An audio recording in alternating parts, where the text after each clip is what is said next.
Padre, estamos tan bendecidos de ser parte de la familia de Dios, de unirnos con personas que tienen la misma fe en un mundo y un país que está cada vez más hostil a la fe y a la Biblia que nosotros promocionamos y creemos. Entonces te doy gracias, Padre, por esta reunión, que vivimos en un lugar del mundo donde podemos hacer esto. Pedimos por la iglesia perseguida una vez más hoy, que seamos sensibles a tu Espíritu Santo al enseñarnos. Tú prometiste enseñarnos de tu palabra. Entonces pido que estemos dispuestos y sensibles a tu Espíritu Santo al enseñarnos. Oramos por el ministerio de niños aquí al lado. Bendice esa pequeña vida al escuchar una vez más de un Jesús que los atesora. Esto lo pedimos en nombre de Cristo Jesús, y todo el pueblo dijo amén. Tan feliz de verlos aquí. Estamos en el libro de Nehemías, capítulo 13, y el título es No sigas el ejemplo de Nehemías aquí. Siempre es mejor cuando la gente coopera uno con otro. Es triste oír esto, pero el inventor de la rueda vuelta al mundo, la noria, nunca se encuentra con el inventor de la calecita, y es simplemente porque viajan en círculos diferentes.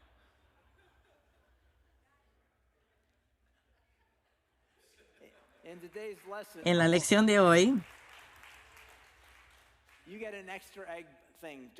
les vamos a dar uno de estos huevos líquidos extra por eso. En la lección de hoy descubriremos que hay una división, y continúa habiendo, entre los que fue en el liderazgo de Esdras y Nehemías, que entre las familias judías. Aún hoy en día, 2500 años después, entre judíos y samaritanos. Comencemos. Como trasfondo, si estás aquí por primera vez en el 586 a.C., dado que los judíos se negaron a obedecer a Dios, Dios permitió que los babilonios los conquistaran y destruyan Jerusalén y el templo. Luego los judíos pudieron volver a reconstruir el templo, y como 140 años después de ser conquistados, en el 445 a.C., Dios escoge un joven de nombre Nehemías para regresar a Jerusalén y reedificar el muro alrededor de Jerusalén. Entonces, Nehemías regresa, diseña un plan, organiza a los trabajadores para ayudar, y en solo 52 días, después de comenzar el muro, se completa. Y ahora esta mañana, en nuestro capítulo final, el 13, Nehemías cierra el ministerio registrado en Jerusalén, tratando duramente, muy duramente, con algunos hombres que se habían casado con mujeres extranjeras. Nehemías 13:23. Por el mismo tiempo me di cuenta de que algunos de los hombres de Judá se habían casado con mujeres de Asdod, Amón y Moab. Además, la mitad de sus hijos hablaban el idioma de Asdod o de algún otro pueblo, y no podían hablar en absoluto la lengua de Judá. De modo que confronté a los hombres y pedí que cayeran maldiciones sobre ellos. Escuchen. Golpeé a algunos y les arranqué el cabello. Los hice jurar por el nombre de Dios que no permitirían que sus hijos o hijas se casaran con la gente pagana de la región. Wow. Suena un poco como lucha libre profesional, ¿verdad? No veo la hora que Ted vea este cuadro, porque creo que él conoce a todos estos tipos. Y sabes, arrancar el cabello te puede hacer sentir azul, y hay una foto de estos tipos, así quedaron, sin pelo y caras azules. Primero tengo que decirles, seriamente, hay un Jeep parqueado en el parking y está en un lugar que es reservado por alguien.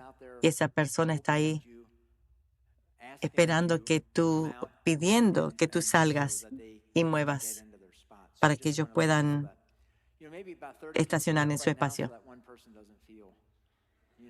30 de ustedes, levántense para que una persona no se sienta mal. Yo lo he hecho, así que no te sientas mal.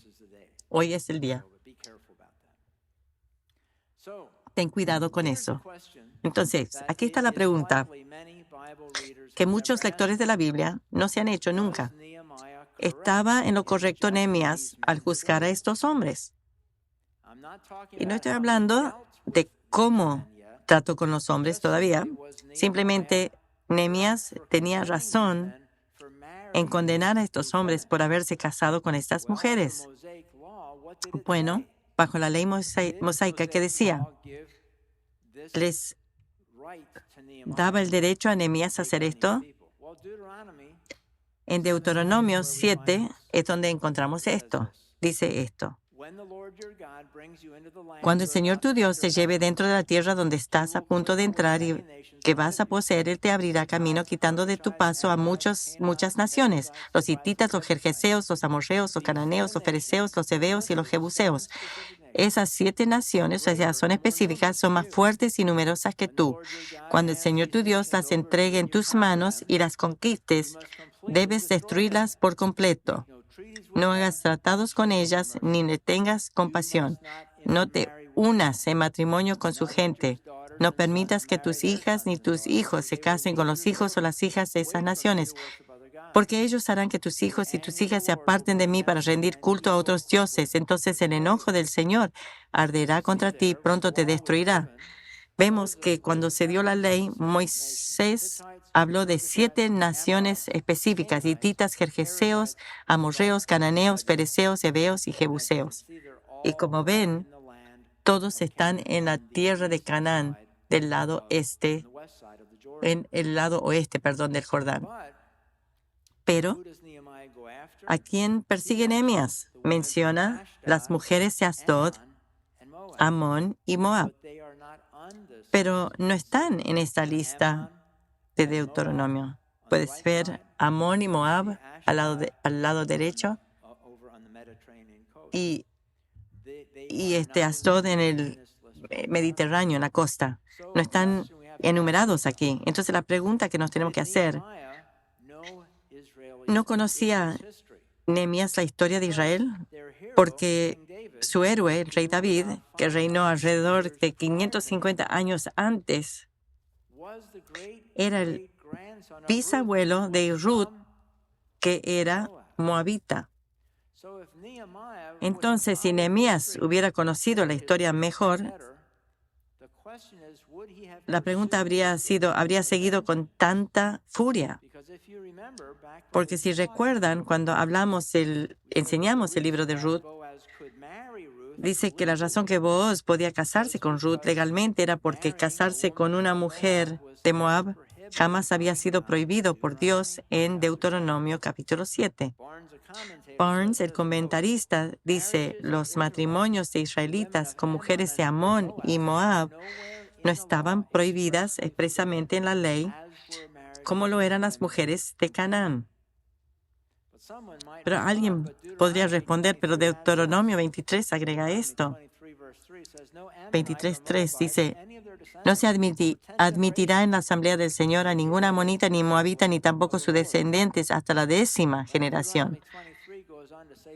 Sigue diciendo que la razón era que el pueblo de Amón y Moab no les había dado comida ni agua a los hijos de Israel cuando pasaron por sus países en medio de la tierra prometida. Nuevamente, era por 10 generaciones.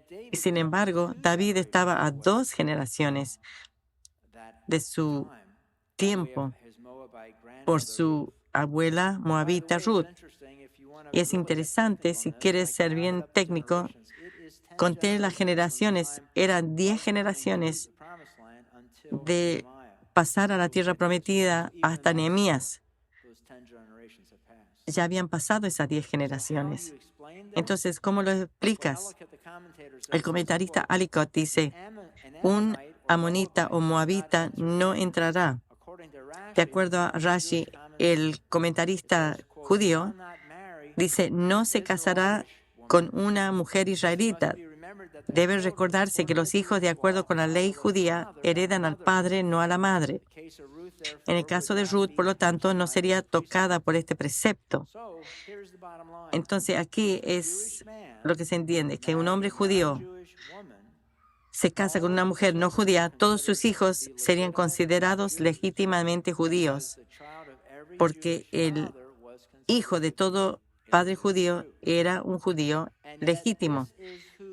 Pero Esto es lo que encontramos a Nehemías equivocadamente condenando aquí a los hijos de hombres judíos y echándolos de aquellos hombres judíos que se habían casado con mujeres no judías. Nehemías 13:23.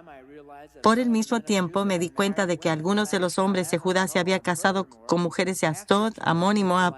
Además, la mitad de sus hijos hablaban el idioma de Asdod o de algún otro pueblo y no podían hablar en absoluto la lengua judía. Los echaron. Y en el libro de Esdras, vemos hasta dónde Esdras, el sacerdote, llevó esto. Nehemías era el líder político de Jerusalén durante este tiempo y concurrentemente Esdras era el sacerdote. Los dos sirvieron juntamente. En Esdras, el libro de Esdras, los líderes le dicen a los hombres que se deshagan de sus esposas e hijos y lo hicieron. Esdras 10:3 dice: hagamos ahora un pacto con nuestro Dios, mediante el cual nos divorciaremos de nuestras esposas paganas y las echaremos de aquí, junto con sus hijos. Seguiremos tu consejo y el de los demás que respetan los mandatos de nuestro Dios. Que se haga todo de acuerdo a la ley de Dios. Levántate, porque es tu deber decirnos cómo debemos proceder para arreglar esta situación. Nosotros te respaldamos, por lo tanto, sé fuerte y actúa. Entonces, 750 años más temprano, Boaz hizo lo correcto al casarse con Ruth, pero ahora en su ideal legalista, su celo legalista de guardar la ley, destruyeron familias por causa del legalismo. Y secundariamente está la pregunta concerniente al estilo de gobierno de Nehemías. Una gran pregunta. Verso 25. De modo que confronté a los hombres y pedí que cayeran maldiciones sobre ellos. Golpeé a algunos y les arranqué el cabello. Los hice jurar por el nombre de Dios que no permitirían que sus hijos y sus hijas se casaran con la gente pagana de la región. Golpeé a algunos y les arranqué el cabello. En mi Biblia tiene una nota al pie de la página para el versículo 25.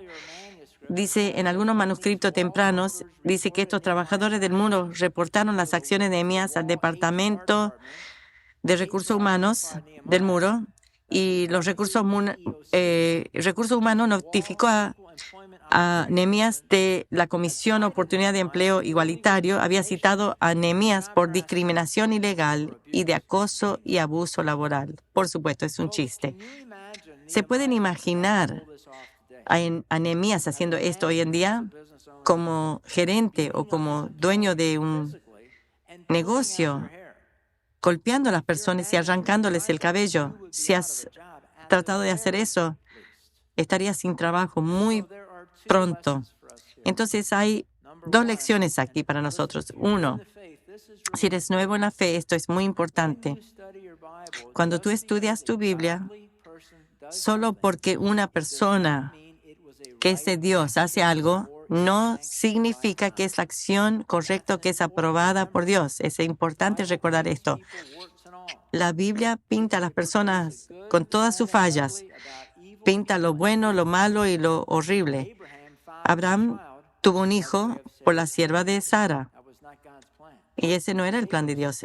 Jacob robó la primogenitura de su hermano. José hizo gala de su estatus de hijo favorito delante de sus hermanos. Moisés mató a un egipcio y huyó. David mintió a un sacerdote para poder tener comida. E hizo que muchos sacerdotes fueran matados y sus familias. Hizo un censo que le costó la vida a miles y durmió con una mujer casada. Hombres de Dios, pero no siempre hicieron lo correcto. Entonces, cuando lees tu Biblia, asegúrate de probar todas las decisiones y acciones por la prueba ácida de la Biblia. Segundo, nunca es justificable cuando confrontas a alguien pedir una maldición, golpearlos y arrancar su cabello. Encontrarás que eso es contraproducente. Es siempre mejor que en vez de encarar y discutir con alguien con reclamos, te pongas al lado de esa persona, caminar del brazo y abrir el diálogo. Luego Nehemías señala un punto un tiempo específico en la historia que le ayuda a sostener su caso de no permitir el matrimonio con mujeres extrañas. ¿Acaso no fue exactamente eso lo que llevó a Salomón, rey de Israel, a pecar? Exclamé. No había rey de ninguna nación que pudiera compararse con él. Dios lo amaba y lo hizo rey sobre todo Israel, pero incluso él fue inducido a pecar por sus mujeres extranjeras. ¿Cómo pudieron siquiera pensar en cometer esta acción pecaminosa y ser infieles a Dios al casarse con mujeres extranjeras? Si eres nuevo a la Biblia, el rey Salomón era hijo del rey David, que reinó más o menos 500 años antes de Nehemías, y Salomón tenía 700 esposas y 300 concubinas. ¿Qué estaba pensando? Pero Salomón quebrantó una segunda ley que Dios había dado a Moisés, que era específico a los reyes. Deuteronomio 17:14. Estás por entrar en la tierra que el Señor tu Dios te da. Cuando tomes posesión de ella y te establezcas allí, tal vez se te ocurra pensar, deberíamos tener un rey para que nos gobierne, tal como tienen las naciones que nos rodean. Si tal cosa sucediera, asegúrate de designar como rey al hombre que el Señor tu Dios elija. Tendrás que nombrar a un hermano israelita, no podrá ser un extranjero. Y el verso 17. El rey no deberá tomar muchas esposas para sí, porque ellas apartarán su corazón del Señor. Tampoco, sí, y sus esposas sí le apartaron el corazón del Señor. Primera Reyes 11:14. Cuando Salomón ya era anciano, ellas le desviaron el corazón para que rindiera culto a otros dioses en lugar de ser totalmente fiel al Señor su Dios como lo había sido David su padre. Y luego Nehemías, después de proclamar maldiciones sobre ellos y golpearlos y arrancarles el cabello, luego hace como una síntesis en el verso 27. ¿Cómo pudieron siquiera pensar en cometer esta acción pecaminosa y ser infieles a Dios al casarse con mujeres extranjeras? Y después Nehemías sigue y destaca a un joven con el cual parece estar especialmente indignado, y es verso 28. Uno de los hijos de Joiada, hijo de Eliasib, el sumo sacerdote, se había casado con la hija de Sanballat, el horonita, por lo cual lo expulsé de mi presencia. Otras traducciones son más pintorescas. En verso 28 dice que lo ahuyenté. En hebreo, la palabra ahuyentar es barak, hace huir, ahuyentar, echar, obligar a irse lejos. Él lo ahuyentó. Eso tiene una historia muy, muy interesante. Hay una historia de mala sangre aquí entre las líneas judías. Este Joiada, el yerno de Sanballat, el horonita, el cual era uno de los enemigos de Nehemías. Lo vemos en Nehemías 4:1. Cuando Sanballat se enteró de que estábamos reconstruyendo la muralla, se enojó muchísimo, se puso furioso y se burló de los judíos. Ahora, Josefo dice esto de Joiada, el yerno de Sanballat, es el mismo Manasés de cuando su suegro muy rico Sanballat hizo un templo rival para su yerno, para que sirva como sumo sacerdote, pero en el monte Gerizim, en Samaria. En ningún lado. Perdón, esta es una historia fascinante. Después del exilio, cuando las dos tribus al sur regresaron a Jerusalén, ellos se negaron a permitir que los judíos de las 10 tribus del norte tengan que ver con ellos. La razón es porque ellos consideraban a esas 10 tribus del norte como medio hermanos. La forma que esto pasó era que las 10 tribus del norte fueron conquistadas primero por Siria. Cuando fueron capturadas, fueron dispersadas en Asiria y se casaron con no judíos. Las dos tribus en el sur no habían sido conquistadas y ellos, desde Judá, ellos observaban a toda esta gente entrecasarse y eso les indignó. No podían creer que se entrecasaban. Entonces, cuando fueron capturados por Babilonia, ellos mismos, ellos no se entrecasaron. No digo que no había excepciones, pero no lo hacían porque ellos no querían hacer lo que las 10 tribus habían hecho. Cuando finalmente volvieron todas las 12 tribus, las 2 tribus del sur no querían tener nada que ver con estos medio hermanos porque habían cedido a esa presión. Entonces, en respuesta a esto, a este rechazo, Sanbalat, un samaritano y un hombre muy rico y un samaritano despreciado, edifica su templo en Samaria. Y sabemos que los samaritanos eran despreciados porque en Lucas 10:33, cuando Jesús cuenta la historia, él dice esto. Dice, entonces pasó un samaritano despreciado. Jesús no despreciaba al samaritano, solo estaba refiriéndose a lo que la cultura concordaba, que los judíos despreciaban a los samaritanos. Para más detalle, en Juan 4, la historia de la mujer en el pozo, esta mujer samaritana saca el mismo tema del cual hay tensión en Nehemías, entre Nehemías y Sanbalat, queriendo decir que los samaritanos sobre el templo rival edificado en Samaria. 4:20, Juan 4:20 dice, ella le pregunta a Jesús, así que dígame, ¿por qué ustedes los judíos insisten en que Jerusalén es el único lugar donde se debe adorar, mientras que nosotros los samaritanos afirmamos que es aquí en el monte Gerizim donde adoraron nuestros antepasados?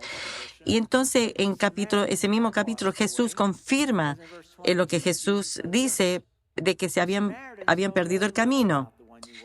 Ustedes los samaritanos, dice Jesús, saben muy poco acerca de aquel a quien adoran, mientras que nosotros los judíos conocemos bien a quien adoramos, porque la salvación viene por medio de los judíos. Entonces Sanbalat edifica el templo en el monte Gerizim, en Samaria, y Josefo, el confiable historiador judío que vivió en el tiempo de Jesús, dice que este templo rival era construido para ser una copia del templo de Jerusalén. Este odio entre los samaritanos y judíos era porque cada judío tradicional sabía que Dios había autorizado solo un templo y solo un lugar para ese templo, lo cual era en Jerusalén. Así que los judíos fieles en Jerusalén odiaban, y yo digo odiaban a Sanbalat por haber hecho el templo rival y por haber nombrado, su audacia de nombrar a su yerno como sumo sacerdote. Y para añadir al enojo de Nehemías, su otro enemigo, Tobías, el amonita, también había edificado un templo rival en Amón. Podemos ver el área donde está Sanbalat, el samaritano, Tobías, el amonita. Estos son las ruinas del templo de Tobías. Los 2 enemigos de Nehemías habían edificado templos rivales. Puedes encontrar esto interesante. Todavía hay samaritanos hoy en día adorando en el monte Gerizim y todavía están sacrificando animales. Cuando yo comencé a leer mi Biblia y leí de los sacrificios de animales en el Antiguo Testamento, yo decía, es obvio que no lo hacen hoy en día. Han dejado esas cosas barbáricas y los judíos han dejado eso atrás, pero no es verdad. Los judíos sacrificarían animales y tendrían dónde hacerlo en un templo. Solo pueden sacrificar animales en el templo en Jerusalén, por eso han dejado de hacerlo. Cuando tengan su templo, ellos van a volver a sacrificar animales. Pero los samaritanos no dejaron de hacerlo. Para el quinto siglo después de Cristo, los samaritanos habían alcanzado como 1.5 millones. Y los samaritanos todavía afirman que un descendiente de Aarón, el hermano de Moisés, está sentado como sumo sacerdote. 132 generaciones después de Moisés dicen que su descendiente es sumo sacerdote en el monte Gerizim. De nuevo, había 1.5 millones en el 400 a.C., pero para el 1950 había solamente 800. hombres samaritanos. Y estos samaritanos viven juntos en Israel. En 2017 vivían en un pueblo al sur de Tel Aviv y 400 vivían en Monte Gerizim, en la zona aledaña. En 2021 tiene como 1,000 samaritanos. Aquí está el Monte Gerizim y Monte Ebal.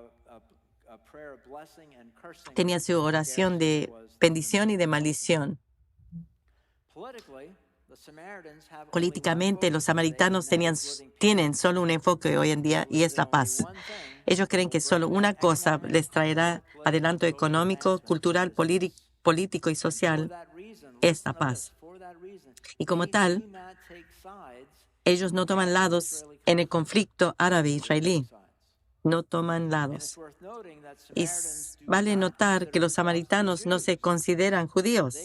Ellos dicen que su verdadera identidad es que ellos son hijos de Israel, que preservan la verdadera tradición del pueblo de Israel.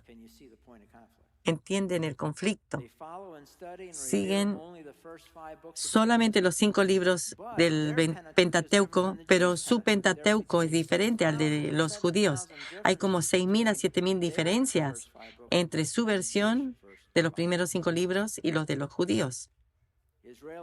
Los rabinos judíos de Israel rechazan a los samaritanos a menos que primero renuncien al monte Gerizim como el lugar histórico del templo. Y hoy en día, una iglesia bizantina ocupa el sitio santo de Monte Gerizim. Y el próximo cuadro, estos son ruinas del Monte Gerizim y los pueblos de Nabulos y Siquem. Y este es un cuadro de una foto de las ruinas. Porque los samaritanos se niegan a aceptar convertidos. Hay solo 4 familias restantes. Y hoy en día hay trastornos genéticos permanentes, defectos de nacimiento por el pequeño cúmulo genético. Como 2,500 años atrás, los judíos del sur criticaron tanto a estos samaritanos por casarse fuera de su familia. Y entonces por 2,500 años han sido determinados en probar lo equivocado que están al casarse solo entre sus familias. Y ahora hay solo 4 familias. Y se entrecasan. Y lo más interesante es que todavía sacrifican animales.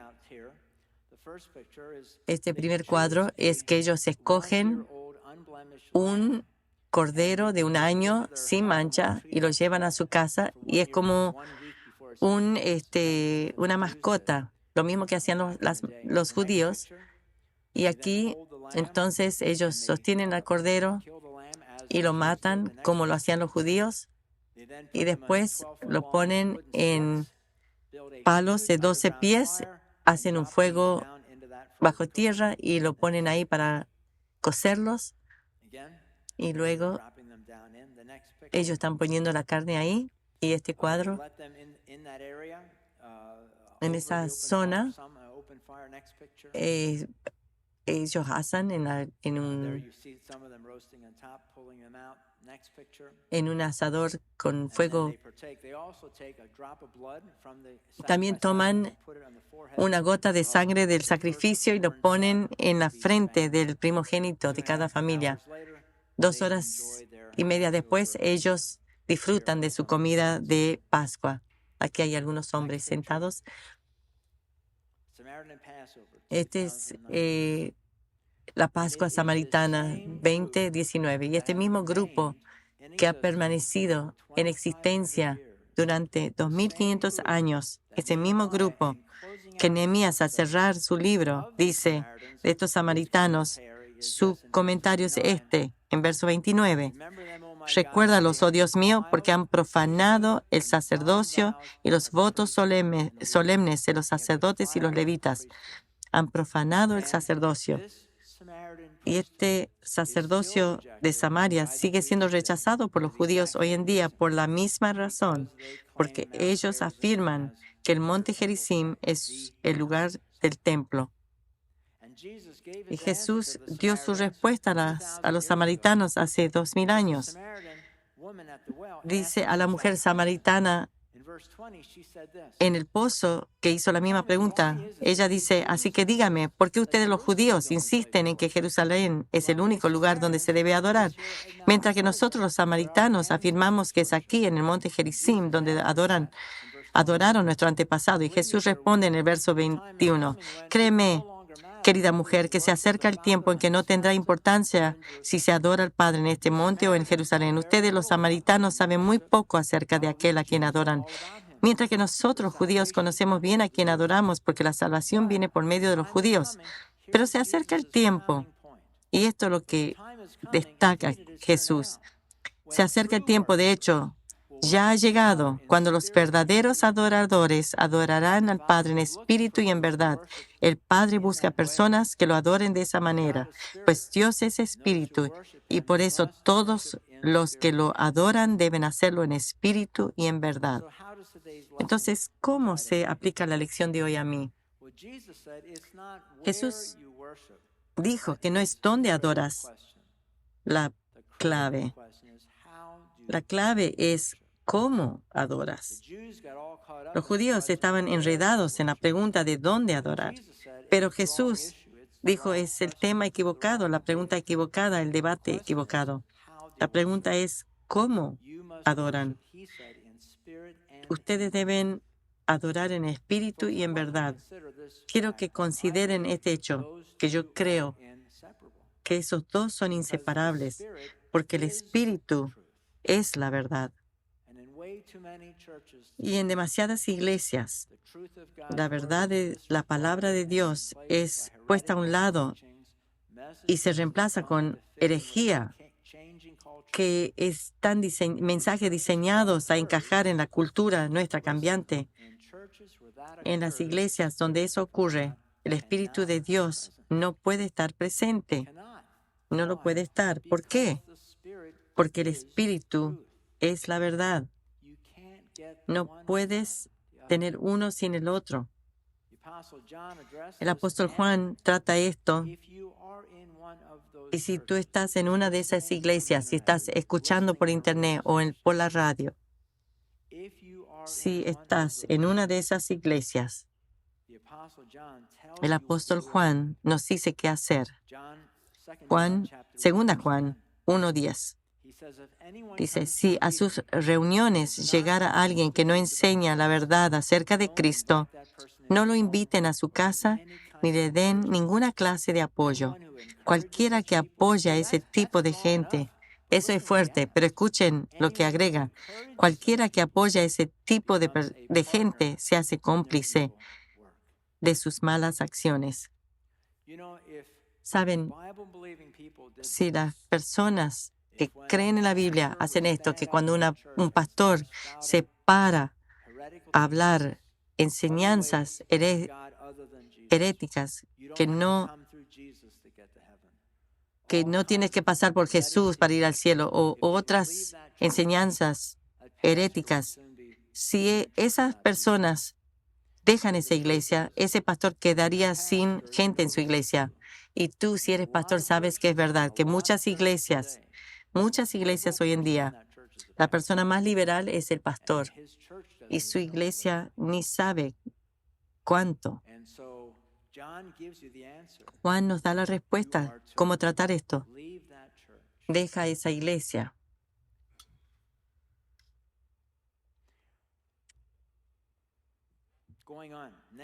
Siguiendo, la semana que viene vamos a entrar al libro de Apocalipsis. Estoy emocionado por eso. Alguien dice, ¿de verdad que va a enseñar sobre Apocalipsis? Le digo, ¿por qué no? Está en la Biblia. Pido sus oraciones por esto y estoy emocionado por estar juntos. No se quieren perder. Cerremos en oración. Padre, te damos gracias por la verdad de tu palabra. Gracias por el hecho de que es una roca donde nos podemos parar. Recuerdo a alguien que dijo que uno defiende la Biblia como uno defiende un león. No necesitas defender un león porque se defiende solo. Estamos agradecidos que creemos la verdad de Dios. Y puede haber personas escuchando en la radio, por internet. Y si tú estás en una iglesia donde hay una clara herejía enseñada, te animo que escuche las palabras de John, el discípulo que Jesús amó, que habló esas fuertes palabras de amor por su Señor. Si estás aquí esta mañana y no has aceptado a Cristo como tu Salvador, ahí comienza todo. Si quieres adorar en espíritu y en verdad, tienes que tener al Espíritu para adorarlo en espíritu y en verdad. Si quieres empezar ese andar, qué andar hermoso será. Quiero que hagas esta oración en tu corazón. Padre, admito que he pecado, he cometido tantos errores y te pido que me perdones. Y recibo a Jesucristo como mi Salvador personal y Señor, su muerte en la cruz, para que mis pecados sean perdonados, para que yo pueda vivir para siempre. Gracias, Jesús. Y ahora, Señor, ayúdanos para vivir vidas que te honren. Ayúdanos, Señor, día a día, para adorarte en espíritu y en verdad, porque de verdad tiene que ver solo con Jesús, todo con Jesús nada más. Y por eso te damos las gracias y te adoramos, y todo el pueblo dijo, amén.